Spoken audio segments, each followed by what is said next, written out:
Hi! ഒരു വികാരനിർഭരമായ നിമിഷത്തിനുകൂടി സാക്ഷിയായ ദിവസമായിരുന്നു. കുഞ്ഞുവാവയും കുഞ്ഞുവാവയുടെ സ്വന്തം അപ്പച്ചിയും തമ്മിൽ കണ്ട ദിവസം.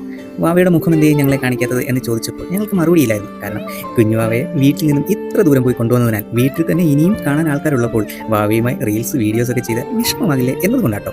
കുഞ്ഞിൻ്റെ അപ്പച്ചിയാണെങ്കിൽ മാവേലിക്കരയാണ്. ആൾക്ക് കാലിന് ഒരു പരിക്ക് പറ്റിയിരുന്നതിനാൽ പെട്ടെന്ന് വരാൻ സാധിച്ചിരുന്നില്ല. എന്നിട്ടാണ് വാവയെ കാണാതെ എനിക്ക് സഹിക്കാൻ പറ്റണില്ലേ എന്ന് പറഞ്ഞ് കരഞ്ഞ് ഇന്ന് ഓടി വന്നതാണ്.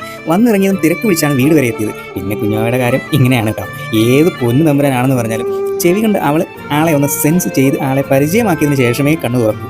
കുഞ്ഞിൻ്റെ അപ്പച്ചി ഒരു നഴ്സായിട്ട് കൂടി പണിയൊന്നും നടന്നില്ലെന്നേ. പിന്നെ പതിയെ ആളൊക്കെ ആയി ഒന്ന് സെറ്റായി. പിന്നെ അച്ഛനെ ആൾക്ക് ഓർമ്മയുണ്ട്. ആദ്യം അവയെ ഏറ്റുവാങ്ങിയത് ആൾക്ക് ഓർമ്മയുണ്ട്. ന്യൂബോൺ കുഞ്ഞുങ്ങളുടെ ഇത്തരത്തിലുള്ള ചില പ്രവൃത്തികൾ ചിലപ്പോൾ നമ്മെ അതിശയപ്പെടുത്താറുണ്ട്.